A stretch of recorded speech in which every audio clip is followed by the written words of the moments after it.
I'm Eric Bricker, and I've been a psychotherapist for over 25 years. One thing I can tell you for certain is that no one makes it through life unscathed. At some point, many of us will rely on the trusted counsel of another person to help us navigate difficult times, or to reconcile a troubled past. Whether conventional or unconventional, professional or informal, there are a lot of different forms that helping relationships can take. This podcast is an exploration into what makes these relationships work. Who are the people that help us? How do they help us? And what do people need help with? My hope is to uncover as much as I can about this very human phenomenon, and I hope that you'll join me. This is the Good Counsel Podcast.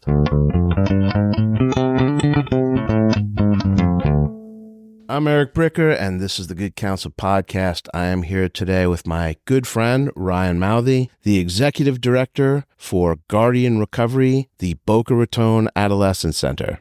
Hey, Eric. Thanks for having me. All right, man. Well, thank you for coming in. I'm really excited to be here. You're one of my favorite people of my colleagues and people that I've worked with in the past. We've had a lot of fun together and done some really cool stuff. And it's been very personally gratifying for me to watch you evolve in your career the way that you have. I think of you as kind of almost like a blue-collar mentality guy. You started off as a behavioral health tech. You moved over to admissions. You became the director of admissions. You went back to school. You got a second master's degree. You elevated into this administrative level through taking this path that seems very well planned out and constructed, like there was a larger goal in mind. And now you're the executive director of a program, but that I don't even think says everything about it in terms of like the level of what that means, because you had to get this thing off the ground from the planning phase to the building phase to the licensing phase to putting in an educational program, all these different things. It's very easy, I think, to underestimate what goes into building an adolescent program. So I'm excited to have you here. I'm excited that you're having this opportunity and doing all this stuff. And I really want to hear all about it. Thanks. I think, thank you for kind of reflecting back on some of what I've done. But I think it's also fair to say that I underestimated how much goes into opening an adolescent program. So I'm excited to jump into it with you. I remember when I joined Guardian a few years ago, we had talked about, you were launching your podcast and we had talked about some point sort of reviewing this process together and talking about what it's been like. So I'm excited to do that. I definitely wanted to hear about it. So I want to reflect back on our shared history and the relationship that you and I had. And this is a little nostalgic in a way. So let me say this. We met when I went to work for Caron Renaissance. I was 50 years old. I had been in the field for 20 some odd years and had a setback in my career. The last job I had before that, let's just say it didn't work out that well for me. And I was kind of starting anew at a new place. So I go over to Caron Renaissance, and it's this murderer's row of super talented, bright people, a lot of whom were a lot younger than me. And they were folks that had been in the organization for a little while, come up through the Caron Renaissance farm team. They were bright, they were capable, and they all knew each other very well. And here I was, this older dude, trying to like fit into the group. And I'm looking around at everybody thinking to myself, oh no, I don't even know if I'm going to be able to fit into this whole thing, just even on a social colleague level, because I felt like such an outsider. And some of that was my own stuff, but that was kind of the feeling I had because everyone seemed so close-knit and all these young people that were so happy working together. And you were really one of the first people that I connected with there where I felt like, okay, this is going to be cool. I'm in with the cool kids because you invited me to lunch that day. And it kind of came out of nowhere. I mean, I had seen you around, we had talked a little bit, and you just invited me to go with you. And I don't know if you have any understanding of how much I appreciated that moment. Me, you, and Aaron Levine. Palm Beach Bagel. Palm Beach Bagel, yeah. Pretty sure I had a Caesar salad with salmon on top that day. Wow, you even remember your food? And I remember the story that you told me too. About the bats. Yeah, has come up on previous podcasts, but I'll never forget that day. Yeah. So it meant a lot to me that you reached out because you were one of the cool kids. I mean, you knew everybody there. You had been in that system for a long time, worked your way up. You had lots and lots of friends. And I don't know about cool, but I definitely had worked at Caron for a long time. So I at least had been there. I thought you were one of the cool kids. Not to my knowledge, no. Well, you know what? When you're not one of the cool kids, everybody looks like one of the cool kids. I think that was in your head, but It probably was. yeah. Okay. Well, anyway, that was a little bit of my experience of it. I was new there. Everyone seemed to know each other well and have, this tight working relationship. And I had to kind of work my way into that. Yeah.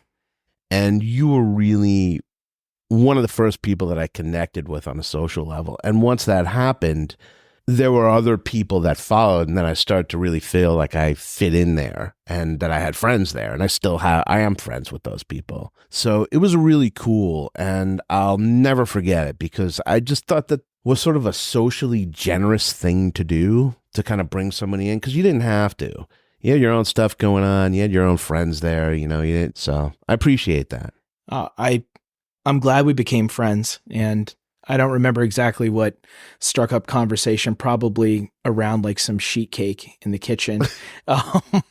But yeah, I'm glad that we connected then. And anytime you go into a new work setting, it's really challenging to sort of acclimate socially, but I just remember hitting it off and having a lot of things in common. So I don't remember exactly how long ago that was, but I'm glad you became a friend since then. Yeah, thank you. That was like 2017 or so. Okay.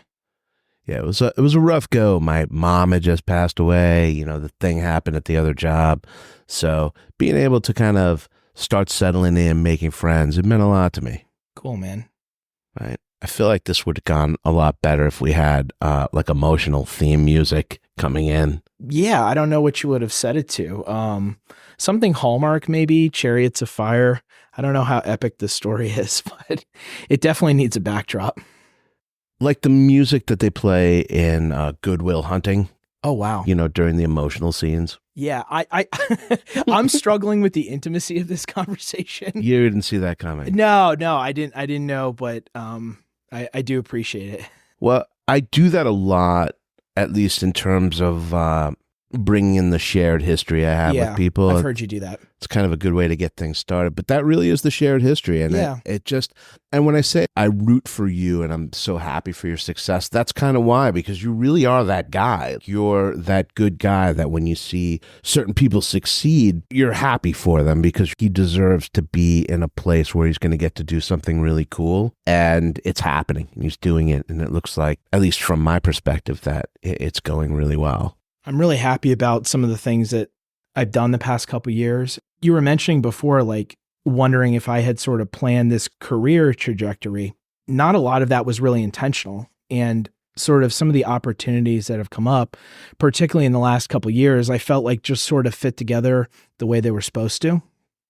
And, when I originally started in the field, I had worked as a tech and then worked, as a tech supervisor and then moved into admissions.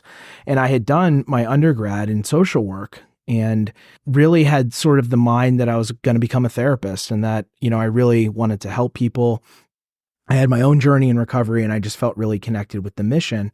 And I still do. That's still part of my story. But while I was working in admissions and seeing some of the organizational structure that we had at Caron, some of the opportunity that lied in business and in marketing, I switched gears. And I think also through my work in admissions, sort of identifying that maybe the direct care side, what I wasn't as suited for.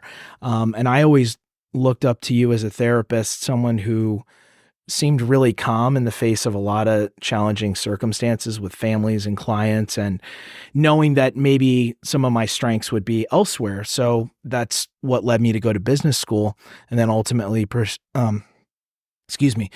more of a business administration route.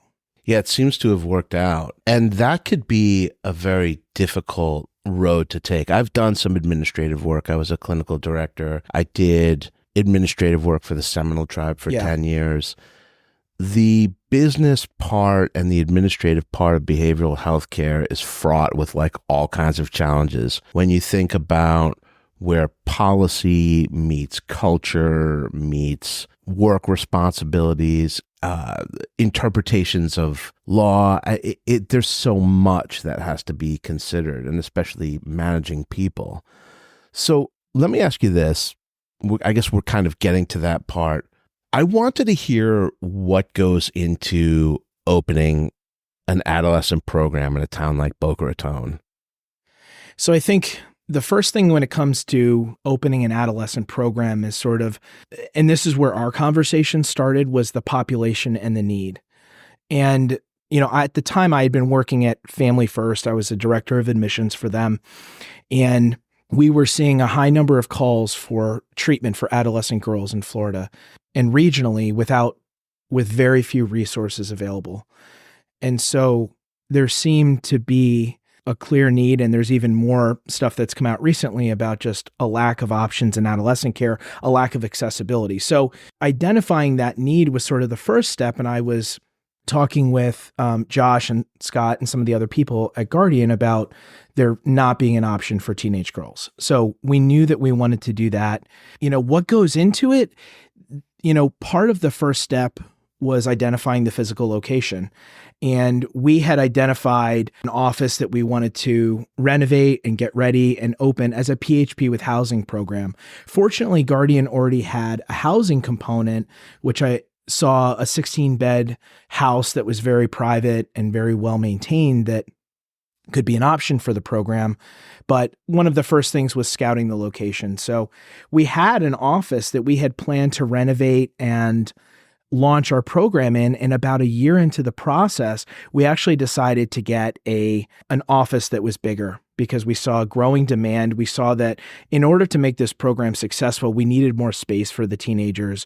We really couldn't limit ourselves to some of what we had there at the physical plant. So we then identified an office in Boca that's right near FAU in Boca. And so your question about what does it take to open a treatment center in Boca.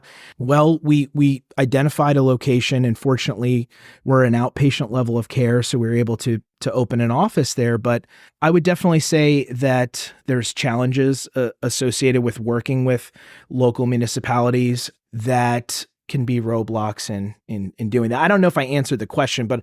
So I want to speak to that. Okay. Because there's such a lengthy history with Boca Raton and the treatment center industry. Back in about, I'm never going to remember the years correctly, but it was somewhere in the middle 2000s, maybe about 2005, 2010, somewhere in there. There was a halfway house called Boca House, and it was gigantic. A bunch of locations, 250 beds, something like this. Mm-hmm. And the city tried to get rid of them. Mm-hmm. And there was a massive lawsuit that the owner of the program, Steve Manco, that he won because he went to the ACLU and essentially accused the city of Boca Raton of alienating, and I think it was probably violating like the Americans with Disabilities Act. And yeah. So they sued the city for like a lot of money, Mm-hmm. like in the millions, I believe. Anyway, I believe that the history with the city and the treatment industry, probably there's some bad blood there somewhere, I would have to imagine. Mm-hmm. So when you're bringing in a new program and you're dealing with adolescents, I think probably there are different higher levels of credentialing and things you need to be able to do that. The licensing that you're talking about, we're in the process of getting a DCF license. You don't have to be an accredited academic institution to be able to have adolescents there for school, but you do need to have options in place to continue education. And so I don't know if you want me to speak to that more, but in terms of additional regulations, all staff that work at an adolescent program have to go through fingerprint and level 2 background checks. And I would just say that part of Guardian's internal policy is that we really look closely at making sure that anyone who's working with teenagers is best suited to do so. You know, we're in the process of getting our DCF license. And in regards to school, I can speak to options that we put in place for families who come and join us, but we ourselves aren't an accredited academic institution. So I'm going back to when I was with the Seminole tribe, and I was the person who kind of built the behavioral health network because the tribe was self-insured. So it was my responsibility to go out to these programs and to do the contracting and to find the best of what it would take to meet our needs behaviorally. And this was during the treatment center boom. There were programs everywhere. You must have been getting approached constantly. Everybody, every day. Almost predominantly adult care, though. All adult. Right. All adult programs. Yeah. I think at one point we were in contract with like 10 or so adult centers that we were using primarily, and people would just keep coming and coming. And I would tell them, adult PHP type programs, adult residential programs. I mean, we have access to all that we need. This isn't really that big a population of people. What we really need is adolescent residential. That's what we really needed. And specifically adolescent female. And I was talking at that time to some people who were representing some of the biggest behavioral healthcare companies in the country because they all wanted a stake in South Florida. They all wanted a presence in this market. So I don't want to name specifically, but no, go ahead. Yeah, no, I'm joking. That could be problematic, but for a lot of different reasons. But they would all approach me about, hey, how can we work with you? How could we do more business? And what did they say when you told them about the need for adolescent care? I got a lot of, hey, that's a really good idea, and we're going to run that up the flagpole and see if there's something we can do. And a lot of that kind of conversation, or, oh yeah, I see, I understand. But the only people that ever really spoke to me about it honestly told me that it was really unlikely to happen because it's such a vulnerable population. From a liability standpoint, nobody wanted to invest in an adolescent PHP model program. So if they were doing them at all, they were doing strictly residential, usually camp or therapeutic boarding school that was sort of away from any kind of like urban or suburban environment. Yeah. Essentially something that was very institutional. So it was either that or a hospital. And those were the kinds of options that you had. These therapeutic programs and camps that were in these isolated locations because that was where you had control over it. And if you think about what that does, limiting the potential for family involvement because you're in this rural area where traveling to it is a difficult thing to do, and what it does as far as limiting the possibilities of socializing these girls and providing them with cultural experiences and educational experiences outside of the institution, it limits it so much. And the fact that you built this thing in the middle of Boca Raton, you have access to so many great resources around you that I'm sure it's going to be like a great experience for those kids. That's what we're aiming for. And there hopefully is a shift that there will be more willingness to have community-based treatment. And I think some of the reason, I don't know if you have any theories about this, but a lot of that, these programs are tucked away in remote areas or they're wilderness programs, is to make it restrictive so that kids can't run away. And that's one of the main things that people get very anxious about when dealing with adolescent treatment, and rightfully so. And I think that's why so many of those people that you told about the need for adolescent care didn't move forward with it, is there's always been apprehension and fear around what happens if they run away, the parents being upset, how do we keep them safe? These are kids. It's really an added responsibility that we have. And I think a lot of people have been afraid to take that on. I think that's completely the reason. Yeah. It was very clear to me. And there were only a handful of people that would actually say that direct, like, look, this is never going to happen because we don't want to take the risk. You go to a risk management department with what does it take to open up an adolescent program versus an adult one, you're talking about a whole other category of risk that needs to be mitigated because you're dealing with the most vulnerable population within a vulnerable population. Yeah.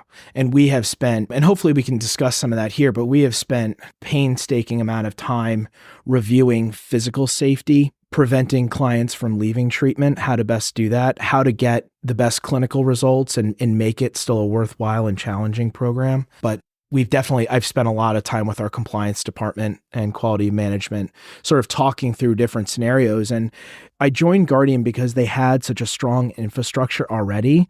But then what we've needed to build out in the last 2.5 years is an infrastructure for policy that would then adapt to adolescent care as well.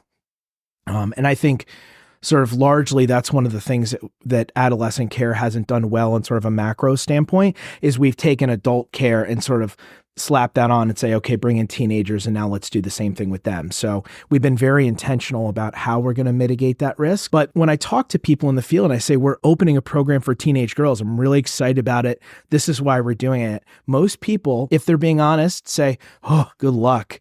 And there's sort of an eye roll associated with it. But that's so unfortunate. It really sucks. And I think it speaks to the state of everything that we talked about. I don't want to sit here and knock our industry. Yeah, why not?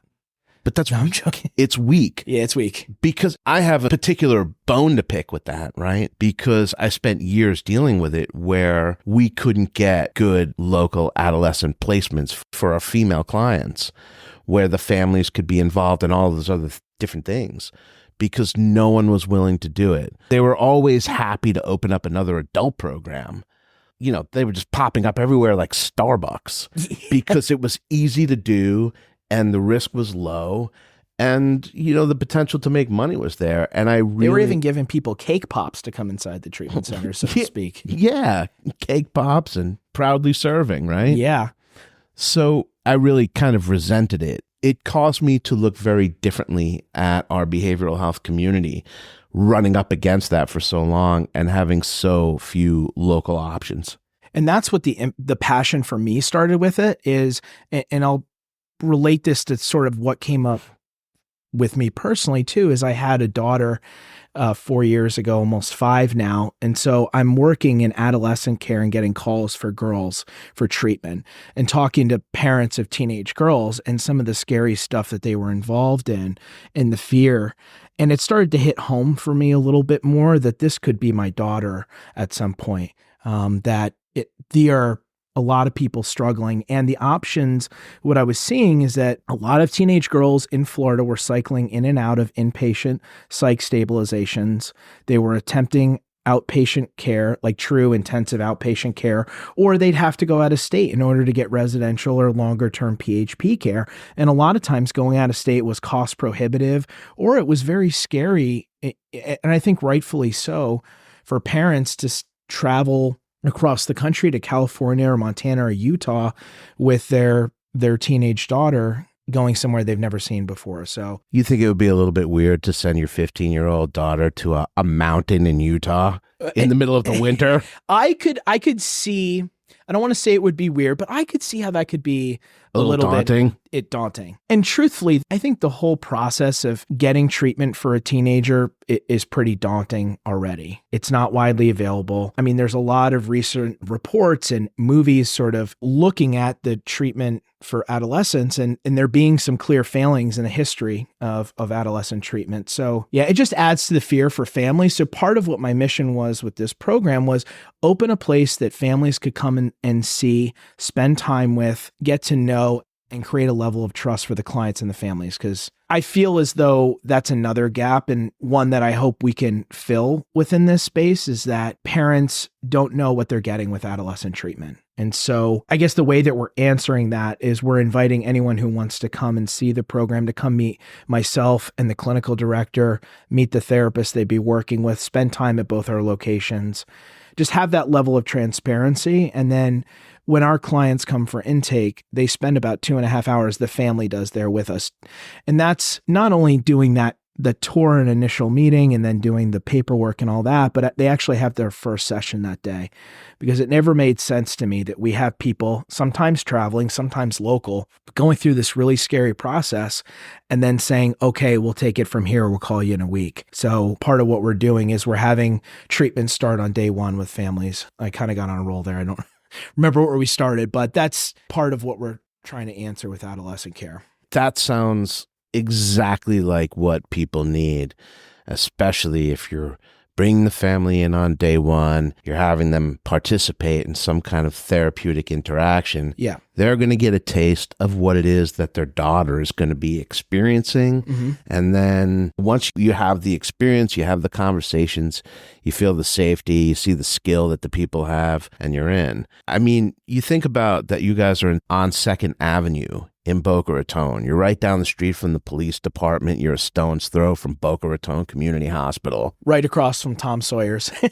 which is also an added benefit for me. Boy, you got to be careful, man. You got to come over for lunch and meet me. Yeah, you know what? That's one of the better invitations I've gotten. That sounds phenomenal. Sorry, go ahead with your actual question. No, it wasn't really a question. It was more of a statement that you guys are just in a great location. We're really excited about it. You're near the police department. You're near Boca Raton Community Hospital. You have the campus of Florida Atlantic University over there. There's a lot of really great assets, and they're all within really short drives of where you're located. Mm-hmm. In a very safe area, too, which was important to us.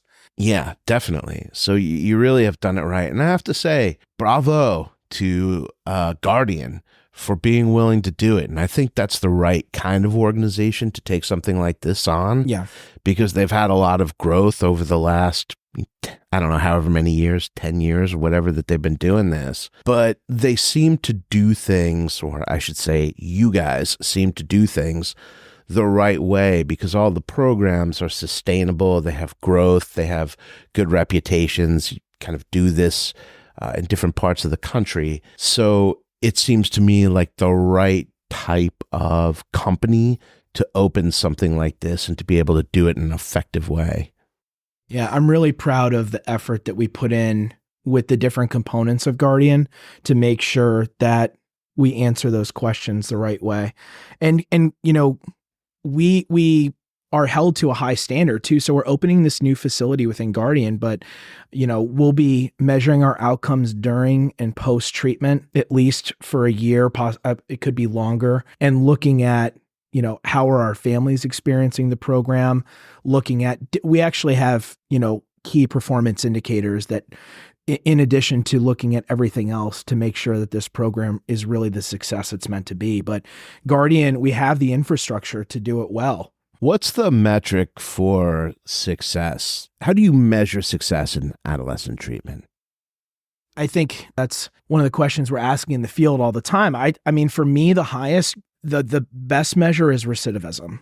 And I'm talking about residential treatment or hospitalization or incarceration. So are we improving somebody's quality of life, that they aren't encountering those level of emergency services in that period of time post-treatment, and hopefully in perpetuity? But, you know, the other measures too, I mean, we do look at substance use and whether that has ceased or whether it has resumed post-treatment, because that's one of the things about adolescent treatment. You have someone who might not have a progressed substance use issue.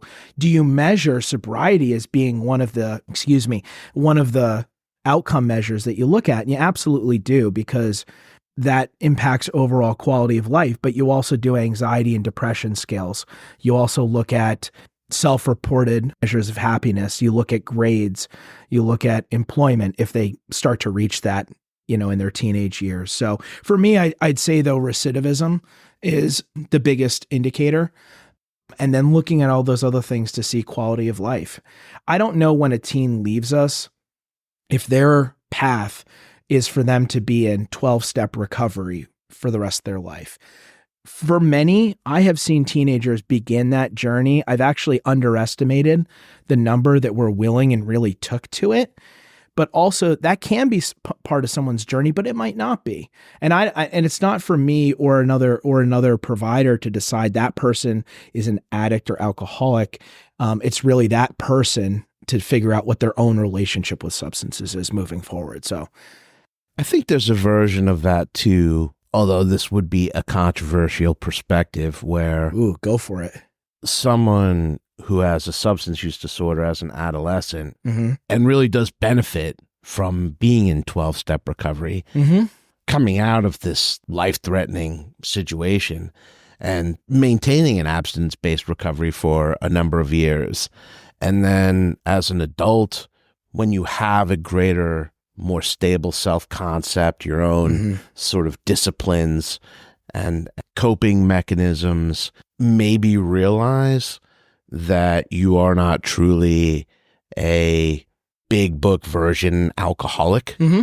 and that you are more of a problem drinker, willful abuser of substances, as opposed to someone who would be considered an addict or an alcoholic. Yeah. Who will always have a compulsion to abuse drugs or alcohol if they're exposed to it. Because not everybody who ends up in a residential treatment center for substance misuse is a, quote, drug addict or alcoholic. Mm-hmm. Although many of them are.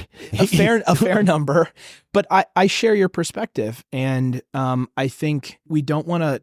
It's a hard case to make in adolescence. I would say it is a harder case to make in adolescence than it is in adulthood. And I think the perspective for us as a treatment community is to approach that with just less rigidity and more of a person-centered approach and letting everyone find their own concept of it. That's the evolution, what you're talking about. And I'm really glad to hear you say that, because to your point earlier, initially, my experience of what our field did was to crowbar these adolescents into programs that were carbon copies of adult programs that were abstinence-based for people with chronic substance use disorders. Yeah. And it doesn't really speak to the needs that adolescents have that may be driving them down this path. So if you're looking at it in a more flexible way and you're addressing some of the more underlying things that are going on in terms of mental health and family of origin and what their environment is, what their friends are like and what their self-concept is and all these other things that really make adolescents, then I think you're going to really get better buy-in from the clients, from the families, and you're probably going to get better outcomes. I believe so. I've thought that, and this is a point we're both making, is that we took the framework that was developed by a couple middle-aged white guys for the 12 steps of recovery, and we slapped it on a teenage girl and said, do this. And I think when we think about, age-specific and culturally competent care, we should be thinking about if we're opening a program for adolescent girls, and this is what we talk about as a staff. What does an adolescent girl need? And I'm not the expert on that experience, but I know that I want us to ask that question. And so we've hired staff who are the experts in that area and are focusing our efforts on adapting treatment for what a teenage girl needs. And part of that is introducing them to recovery if that's a fit and getting some exploration there, but not taking, a framework that's helped me in my personal life and countless people, but just using that without adapting to this person's experience in 2024 as a teenager is very different from what even you or I experienced. Absolutely. I think what we're speaking to is it could be about recovery and sobriety, but with adolescents, that has to have context. Mm-hmm. It can't just be about sobriety and recovery. It's going to be about something much larger if you're going to get buy-in. And if you're addressing those issues, this is more likely to fall into line. I believe so. And I think there's a trend with teenagers now and younger generations too that are beginning to have some of the language around their mental health, their anxiety, their self-esteem, and their self-concept. So a big focus of our treatment will be on looking at family systems. It'll be looking at self-esteem and trauma and looking at what we believe are some of the driving forces behind some of the reasons that they eventually come to treatment with us. It is incredible to me how well informed these adolescents are about mental health as compared to what myself and the rest of the garden hose drinking Generation X peers of mine I grew up with understood. the DARE program. You grew up with the DARE program. That was advanced compared to what I grew up with. I grew up with Just Say No. Just right. How powerful. I grew up with Nancy Reagan, Just Say No. Wow. Yeah. In retrospect, I don't think it was that effective. Yeah. And my experience wasn't one where I was deterred. I was not even educated properly. I mean, education in the schools is now evolving to give teens actual information that they can understand about what substances can do, and which I think is powerful, because you don't want to lie to a teenager. You don't want to lie to anybody, but when you're educating them and giving them a real sense of like what they're going to encounter, I think transparency and honesty is a great way for them to start to understand that better. So I love what you said about you being a dad, because you have a daughter. yeah, I have 2 young kids. Yep. Yeah. And one of them is a daughter. Yeah, one of them's a daughter. Yeah. I just didn't want to leave Kenny out, my son. I know. You know what? He's the second born. You don't want to leave him out of stuff. Yeah, but you have a daughter, and bringing that kind of dad mentality, especially as a leader in the program, I think that's a great energy and a great fit to bring, because there is something parental about the role that you have. I not only bring the dad leadership, but I bring the dad bod. To the You're actually coming here from dance lessons, right? yeah, my daughter had ballerina class this morning. I was going to ask you, do you have a performance background? I guess I played saxophone growing up. And I was Did in you the- really? Yeah, jazz saxophone, marching band. I had no idea that you played an instrument. Yeah, I even have the tenor at the house now. My wife convinced me to bring it down from where I lived previously, but I not a dance background. I think anyone who's seen me dance can, validate that. Oh, okay, I understand. But my daughter's been doing dance, and in terms of like leadership within the program, I think I have an amazing clinical director who has years of experience specifically working with teenage girls. She's also a parent, and both of us come from a place of wanting to make sure that we do the best for these girls, that they're protected within our care, and that their treatment experience is one that respects their self as well. I think a lot of times as teenagers, there's the push and pull associated with just that natural stage of development, and they are coming to us with a lot of times combative relationships with their parents, and which is natural. And then you add in the substance use and mental health components, and it's really exacerbated. But we really want to meet the girls where they're at, join them for what their goals are and their quality of life, and the same with the parents. So from my dad perspective of the program is, first, we need to make sure we do no harm, and we really need to think about what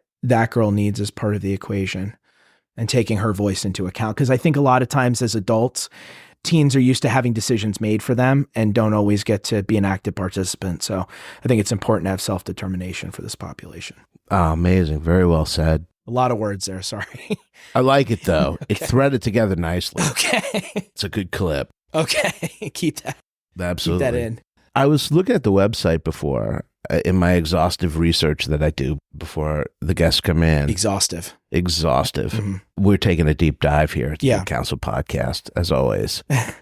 And I noticed that you guys are going trauma-informed and EMDR, which I think is amazing and wonderful that you guys are bringing that in, because I am sure that the trauma issues and the trauma experiences are going to be pretty prevalent among your population. Yeah. You're talking about adolescent female substance abusers. There's going to be some of that. And so that you have people that are experienced and equipped to deliver those kinds of services, that's where you're going into underlying cause for self-medication and, these other budding pathologies that these girls are developing. So it's great that you're addressing it that way. Yeah. And our clinical director, who I've mentioned a few times, Aida Sek, is a trauma-informed therapist and trainer. She's trained all of our staff, from our teachers to our behavioral health techs to our office manager, that we're all trauma informed, that we all speak the same language, that we view behavior from that lens in a non-judgmental way so that we can respond to it appropriately. We've actually had our staff since October. Our clinical staff's been there since October. Our behavioral health tech staff has really been fully formed at the beginning of this year. I mean, in some ways we've been frustrated and wanted to open because of the amount of calls we're getting and the glaring need, but it's also afforded us a time where we can do more training. And that is one thing that we made a priority, is that every staff member is trauma informed. I can't even tell you how great I think it is that you actually have that all in-house. So you're not in this place where you have to hire outside consultants to bring that in. You actually have a resident expert who's in a leadership position and can help build and create the culture around that. That's what you want. That is the blueprint for doing that well. And I think it speaks to, some of the topics that you and Blake Cohen talked about too, is that we've had time to be very intentional about our culture.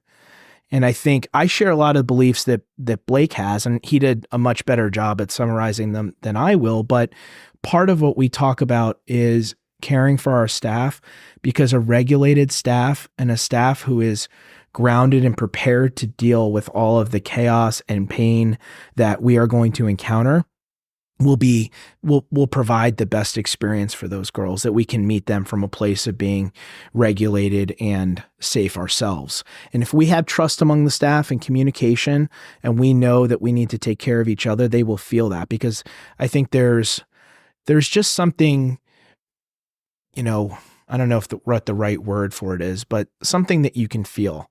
Like if you walk into an Arby's that the staff clearly are not happy to be there, and they roll your eyes when they hand you the curly fries, that's a different experience than when I walk into a Chick-fil-A and there is some perky, of course it's Monday through Saturday, but someone who's perky and excited to see you, and just really, you can feel the sort of warmth and attention that you're getting. And we want to be the Chick-fil-A of adolescent treatment. So we're very intentional about our culture and creating an environment where the girls will feel that too, because I think teenagers pick up on that more than anybody else. They're just very in touch with how people are feeling around them. I'll tell you, when I was doing the behavioral health network for the Seminole Tribe, when I would go to new programs, and I toured programs all the time. Yeah. And so you would get the calls from the marketing people, filled with promises, bright, sunny people who can really sell a program. Mm-hmm. But when you go and you do the tour, you almost kind of expect that energy at the facility to match the person who's trying to sell it to you. Yeah. And I really learned how to read the feel of the place and tried to be sensitive to it, about if I was walking in here as a patient, what's the vibe? The vibe. Yeah, I walk in the door, you go to the front desk, you tell them that you're here to see somebody, you sit down in the lobby and you just kind of check things out while you're waiting for whoever's going to take you back into the program. What's happening with the patients? What's happening with the other people who are waiting for stuff in the lobby? Who's coming and going? Are the people behind the desk being professional? Yeah. Because there are places that you can go where you'll literally see two staff members talking about their frustrations about the organization or about other staff members or about clients right out there where you could see it happening. I've walked in on that. I've seen that before. Yeah.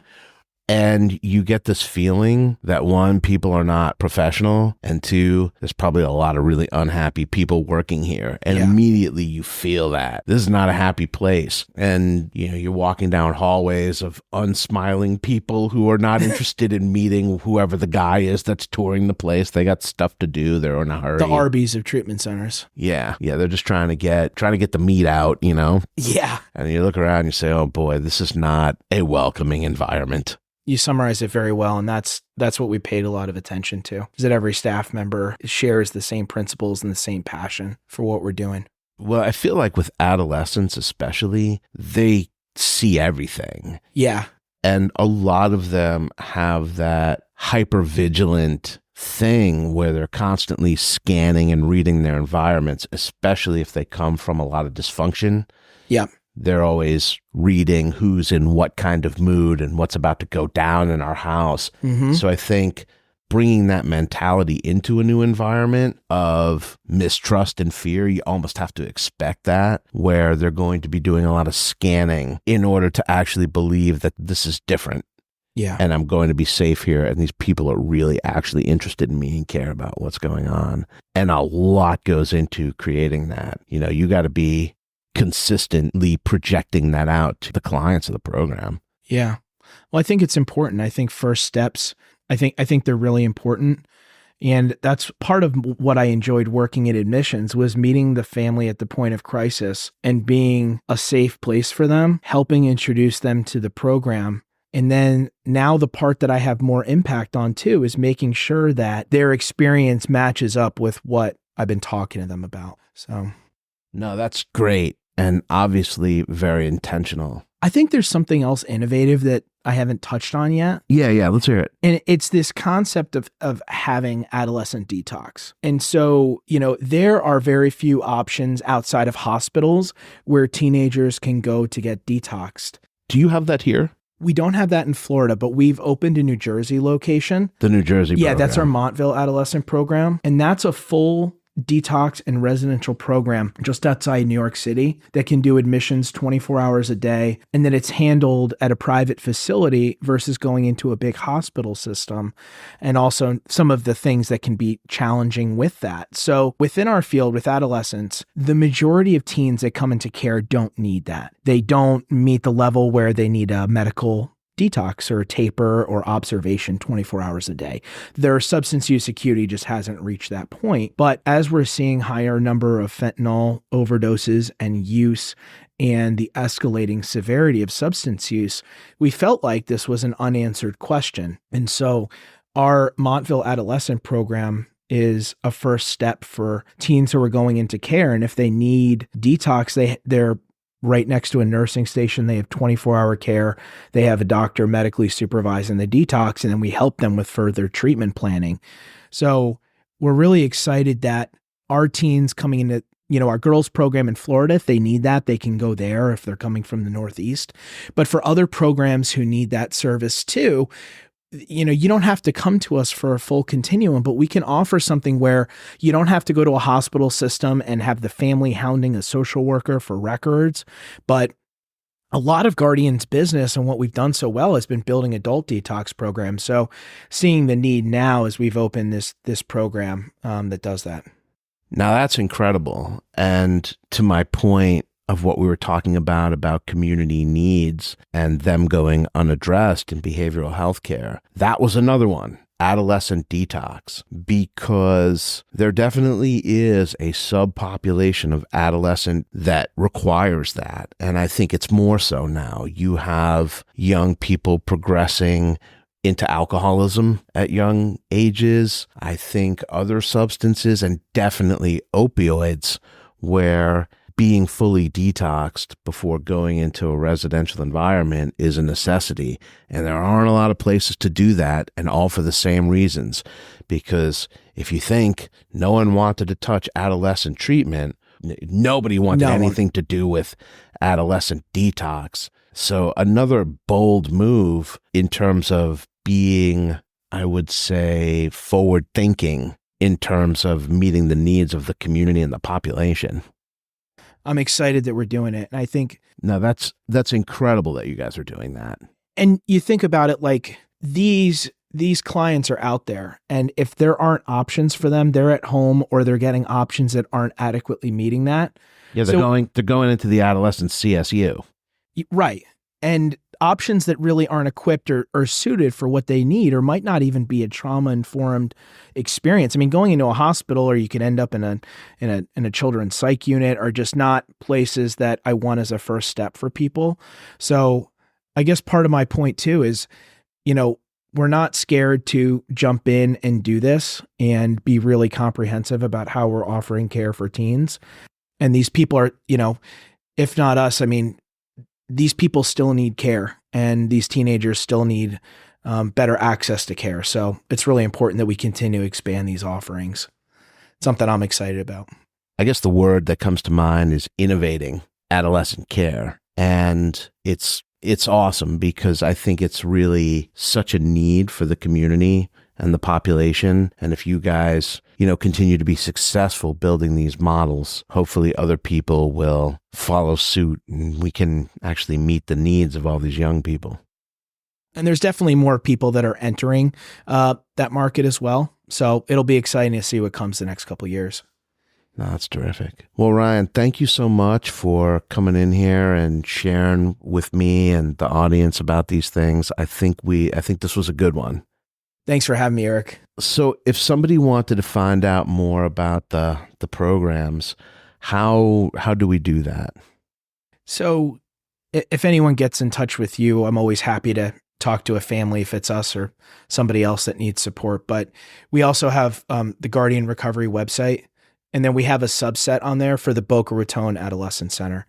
So that number will reach our admission center. We have a website you can get connected, and I'm always happy to be a resource to people in the community too. Do you know the URL for the Guardian Recovery? It's guardianrecovery.com. All right, Ryan, thanks again for coming in, man. This has been awesome, Eric. Thank you.